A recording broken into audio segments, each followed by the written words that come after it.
इमरान खान को नाअहल तोशाखाना नाअहल करार देने के केस में एक आईनी दरख्वास्त दायर की थी कि सेक्शन 137 जिसके तहत इमरान खान को नाअहल किया है, इलेक्शन कमीशन का इख्तियार नहीं है। जस्टिस शाहिद करीम ने उसमें फैसला दे दिया हुआ है पहले एक आईनी दरख्वास्त में मियाँ तारिक महमूद में कि इलेक्शन कमीशन ना कोर्ट है ना ट्राइब्यूनल है। इलावा सेक्शन 137 के हवाले से ये कहा गया था कि ये 120 दिन के अंदर अंदर होना है। इमरान खान के केस में ये 120 दिन के बाद इलेक्शन कमीशन ने बदनीति से किया है। तीसरा, स्पीकर जो है उसको इख्तियार नहीं है कोई रेफरेंस भेजने का कि जिस बुनियाद पर सेक्शन 137 की कार्रवाई की जाए।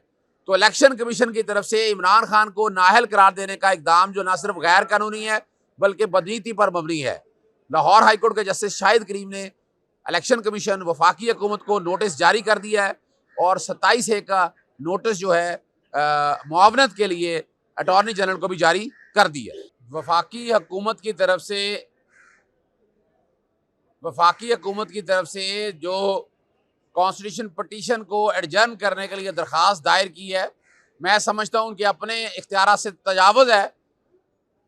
अपील मैंने ऑलरेडी फाइल की हुई है कि जिसमें लाहौर हाई कोर्ट ने कहा था कि इलेक्शन मुलतवी नहीं हो रहे, कबल अज़ वक्त लेकर आ गए हैं और 22 मार्च को और उसी दिन इलेक्शन कमीशन ने इंतखाबात मुलतवी कर दिए थे और बाकायदा अपील दाखिल कर दी गई है और मुतफरक दरख्वास्त भी दी है कि उसकी भी आज समाअत कर ली जाए।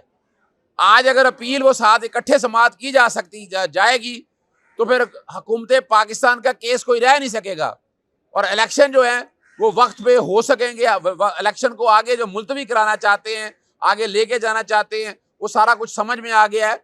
वफाकी हुकूमत एक प्लानिंग के साथ ये सारा कुछ कर रही है, उनका इससे कोई ताल्लुक नहीं है। इलेक्शन कराने हैं निगरान हुकूमतों ने और इलेक्शन कमीशन ने। वफाकी हुकूमत ने सिर्फ पैसे देने हैं, पैसा वो नहीं देते तो सेक्रेटरी फाइनेंस और सेक्रेटरी दफा को अदालत ने आज बुलाया हुआ है। अदालत वो सारे मामले आज देखेगी। आज लाहौर सुप्रीम कोर्ट रजिस्ट्री में पेश होंगे और गुजारिश करेंगे कि जो हमारी CPLA हैं जिसमें हमने अपील दायर की हुई है कि लाहौर हाई कोर्ट का जो फैसला है जो कहा था कि कबल अज़ वक्त है, अब इलेक्शन मुलतवी हो चुके हैं, इलेक्शन फौरी करवाने के हवाले से जो इलेक्शन कमीशन का फैसला है उसको सामने रखते हुए अदालत मुनासिब हुक्म दे। अस्सलामुअलैकुम। मोहम्मद अजहर सिद्दीक अपने प्रोग्राम पॉलिटिकल डायरीज के साथ हाजिर खिदमत। बहुत अहम दिन है आज, पाकिस्तानी तारीख का बहुत अहम दिन है। जब से 1973 का आइन बना है, ये एक प्रेसिडेंट कह दें आप जो तय करेगा कि इलेक्शन इल्तवा नहीं हो सकते हैं। वफाकी और सूबाई जो कोई भी इलेक्शन हो, यानी अगर इस तरह से इल्तवा किए जाएं तो इसका आईने पाकिस्तान पे या उसकी मैंडेटरी प्रोविजन जो है, जो असम्बलियाँ वक्त पे तहलील हो 60 दिन के अंदर अंदर इलेक्शन कराने का और वक्त से पहले तहलील हो तो 90 दिन क्या, ये एक लैंडमार्क जजमेंट होगी जो ये तय करेगी। और मैं इलेक्शन देख रहा हूँ, इलेक्शन के 3 पॉसिबिलिटीज़ हैं। अभी तो फैसला आना है तो मेरा प्रोग्राम ये चल चुका होगा। एक तो मैं मई में इलेक्शन देख रहा हूँ, वरना जून में इलेक्शन होने नहीं है तो ये मामला जुलाई या अगस्त में जाता है। लेकिन इतना लंबा बड़ा मुश्किल है निकलना मेरी नज़ात। मई में इलेक्शन आएंगे और जब ये इलेक्शन आ जाएंगे तो फिर सूबाई हुकूमतें और फाकी हुकूमत ये भी असम्बलियाँ तहलील कर देंगे। याद रख लीजिएगा जो पॉइंट मैं बात बता रहा हूँ आपको। और फिर वह सुप्रीम कोर्ट जाया जाएगा और कहा जाएगा कि सारे इलेक्शन इकट्ठे कराए जाएं और फिर बात सितंबर में इलेक्शन। मैं देख रहा हूँ कि सितंबर में इलेक्शन फिर हो जाएंगे। इजलास बुलाया गया और मेन वजह थी जो जैसे काजी फैसल का ख़त चल रहा है जो रजिस्ट्रार वापस लेने के हवाले से। ये भी हम पहली दफ़ा देख रहे हैं कि इंतज़ामी अमूर में सीनियर प्यूनी जज मुदाखलत कर रहा है। इनका इख्तियार नहीं है इंतज़ामी तौर पर। Chief justice is the man, जैसे वज़ीर आज़म में सारे मामले को तो ये उसका काम है। Chief of the army staff जैसे उसने देखना है। अगर कल कोई ऐसे उठ के ये शुरू कर देगा तो ये इजाज़त नहीं दी जा सकती। ये एडमिनिस्ट्रेशन ऑफ जस्टिस के ख़िलाफ़ है। तो ये ख़त जो है on the face of is illegal without jurisdiction. और आप कहेंगे जनाब रजिस्ट्रार को ले जाएं, क्या क्यों ले जाएं रजिस्ट्रार को? आप कौन हैं? आपका क्या कंसर्न है सारे मामले के अंदर? और जब वो यहाँ पर आ गए हैं डेपुटेशन वगैरह पे या वैसे आ गए तो फिर मामला तो सुप्रीम कोर्ट ने देखना है ना जी, चीफ जस्टिस ने देखना है ना कि कब तक रखना है, जिस टाइम के लिए आए हैं, जिस टेन्योर के लिए आए हैं, आप तो इसमें मुदाखलत कर नहीं सकती, ये याद रखिएगा। दूसरा बड़ा अहम इशू है, 2 सीनियर जजेस जो हैं, इफ्तिखार मोहम्मद चौधरी के दौर अगर आपको याद हो, मैंने कहा था लॉयर्स मूवमेंट 2 मकसद के लिए चलाई गई थी। एक जनरल परवेज मुशर्रफ को हटाना था और दूसरा जजेस अपनी मर्जी के भर्ती होने थे। और इफ्तिखार चौधरी आज भी कहीं ना कहीं कैटर का बहुत इंपॉर्टेंट है। जब से वो आए हैं वो कहीं ना कहीं वजह है कोई 105 जजेस भर्ती किए हुए हैं, थोड़े जजेस तो नहीं है ना। तो उस वक्त से ले लें, 2007 से ले लें आप, और 2009 में अगर आ जाएं हम, तो आज हम पहुंच जाएं 2023 में, तो फिर आपको पता है इतने ऐसे में जजेस तो फिर जो भर्ती किए हुए हैं किसी ना किसी तरह से, तो फिर मामला तो फिर है ही ना। वो ख़त लिखा है एक्सपीरियंशियल काउंसिल का इजलास बुलाने के लिए जस्टिस काजी फाइज ईसा ने, और वो मैं ढूंढ रहा था, ये मैंने एक तो आर्टिकल 209 बैकग्राउंड पे चल रहा है कि मिसकंडक्ट क्या है और क्या होना है, किस तरह सारे मामलात हैं। तो वहाँ मैं तारीख के झरोकों से आज मैं कुछ पुरानी चीज़ें आपके साथ भी मैं चलाऊँगा। प्रोग्राम थोड़ा सा लंबा होगा, बेयर कीजिएगा मेरे साथ, लेकिन ज़रूरी है कि आर्टिकल 209 क्या कहता है। कंपोजिशन में चीफ जस्टिस है, 2 सीनियर मोस्ट जजेस हैं, 2 senior chief justice of high court हैं। ये कंपोजिशन है सुप्रीम काउंसिल की, जिसने ये सारे मामलों को लेकर जाना। इंक्वायरी करने का तरीका के लिए ये 2005 में सुप्रीम जो है ना, supreme judicial council procedure of inquiry rules हैं 2005 के, ये बताया गया, डेफिनेशन दी गई है रूल 2 में, और जो प्रोसीजर हैं, और सबसे अहम है वो साथ है कि जब इंफॉर्मेशन आएगी उसको स्क्रूटनाइज करना है, और जो किसी जज कंडक्ट के बारे में आएगी या मेंबर के बारे में आएगी, और ये सारी इन्फॉर्मेशन जो है ना ये चेयरमैन के सामने आएगी, ठीक है ना जी, कि जो इन्फॉर्मेशन जो दी है वो मिसकंडक्ट या फैक्चुअल डिटेल्स हैं जो गिल्ट ऑफ द जज के बारे में आती हैं, वो इंक्वायरी करेगा, वो भेजेगा, और मेंबर अगर अपना माइंड बना लेकर सफिशिएंट मटेरियल है वो फिर काउंसिल को बताएगा, और फिर वो इन्फॉर्मेशन जो है ना काउंसिल के सामने रखेगी। तो ये चीफ जस्टिस का इस्तेहकाक है इसमें दौरान। और अगर यही रेफरेंस शुरू करनी है तो बहुत से रेफरेंस पड़े हुए हैं, जैसे काजी फाइज ईसा के अगेंस्ट भी काफ़ी रेफरेंसेस पड़े हुए हैं, और तारीख ये बैकग्राउंड पे जो मैंने हाईलाइट किए हैं वो कुछ रेड से अगर चल जाएंगे तो इनको आपको समझ आ जाएगी जो मैं क्या बात करना चाहता हूँ। जस्टिस काजी फाइज ईसा के वाले से मिसेस सरीना ईसा का आपको पता है कि प्रॉपर्टीज़ डिक्लेयर नहीं की थी, इनकम टैक्स की रिटर्नें आई, रिटर्नें बाद में फ़ाइल की, और अभी बैकग्राउंड पे वो रिपोर्ट चल रही है एफबीआर की रिपोर्ट जो असेसमेंट हुई कि जिसमें ये अपना मनी ट्रेल नहीं दे पाई, बैंकिंग की डिटेल्स, जो पैसा इन्होंने कहा कि बाहर बच्चों को पढ़ाने के लिए भेजा तो बच्चों के खर्चे किसने उठाए, अगर वो जायदादें इन पैसों से ख़रीद ली तो बच्चों ने वो तालीम कैसे हासिल की।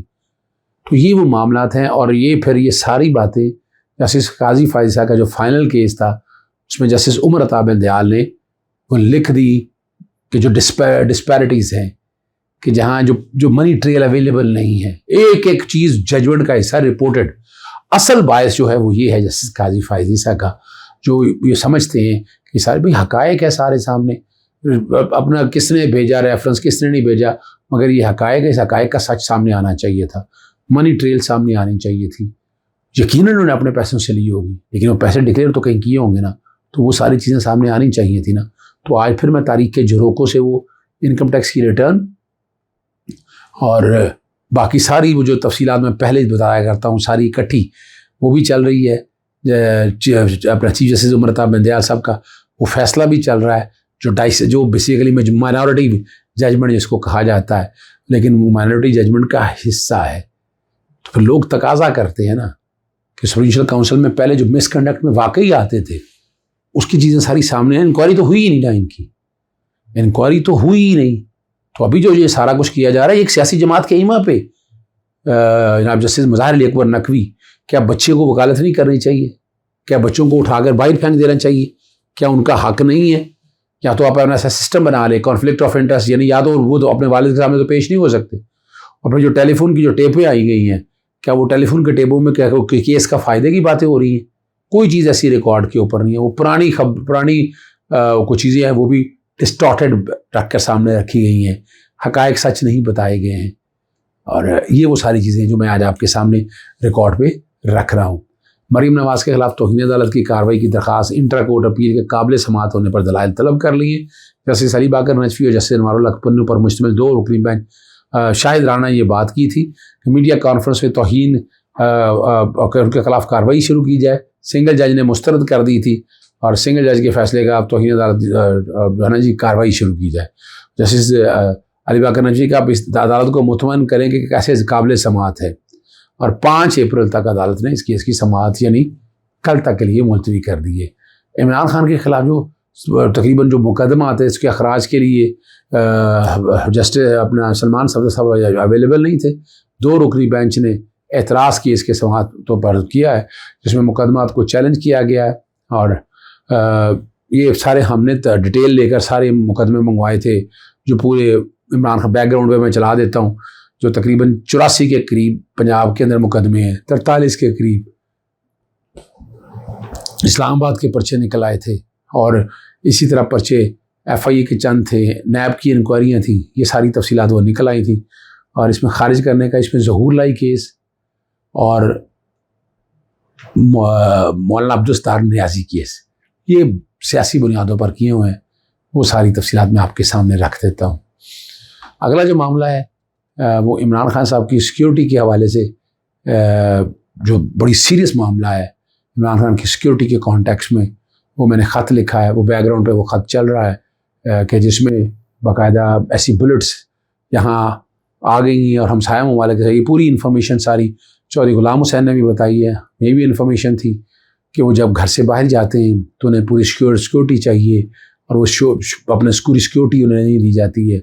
मिसाल के तौर पर 11 22 होनी चाहिए, एम्बुलेंस होनी चाहिए, जैमर वाली गाड़ियाँ साथ होनी चाहिए जो ब्लास के हवाले से है और पूरी फोर्स होनी चाहिए वज़ीर आज़म के तौर पर, लेकिन वो सारी चीज़ें फराहम नहीं की जा सकती। लाहौर के जस्टिस आबिद अजीज़ ने हुक्म दिया था और फोकल पर्सन के हवाले से लिखा था, हमने फिर तफसीलात फिर दोबारा लिखा है ख़त ताकि ये चीज़ें दी जाए, वरना तो इमरान खान साहब को सीरियस थ्रेट है। लेकिन यहाँ कोई इस पर तवज्जो नहीं दे रहा, कोई तवज्जो यहाँ पर नहीं दे रहा है। और इसी तरह चेयरमैन पैमरा को नोटिस हो गया है तौहीन अदालत की दरख्वास्त पर। इमरान खान की तकरीर पर पाबंदी लगी हुई है, विभाग साबित करना होगा कि अदालती अहकाम पर अमल दरामद नहीं हुआ और तकरीर करने से रोका है और नोटिफिकेशन मुअत्तल किया था लेकिन उसके बावजूद तकरीर को नशर नहीं किया जाता। और ये वो सारे मामले हैं। अदालत ने यहाँ जो सारा ये बात है ना जी कि ये किस तरह जस्टिफाई करना होगा, जवाब तलब कर लिया पैमरा से, चेयरमैन पैमरा से, वो आ जाएगा। आगे बड़ा अहम इशू है और आप जो मेरी मीडिया कॉन्फ्रेंस हुई ज़रा वो सुन लीजिएगा, वो ज़्यादा बेहतर है कि जिसमें मैंने बताया कि इशू क्या है। सेक्शन 137 की नाअहली के हवाले से इमरान खान के कॉन्टेक्स्ट में ये एक नई दरख्वास्त दायर की है। सेक्शन 137 के तहत फ़ैसला आ गया हुआ है और उसके तहत एक तो नाअहल नहीं हो सकता, ट्राइब्यूनल नहीं है, ना ही कोर्ट है, इलेक्शन कमीशन इलेक्शन ऐसा कोई ऑर्डर पास नहीं कर सकता है।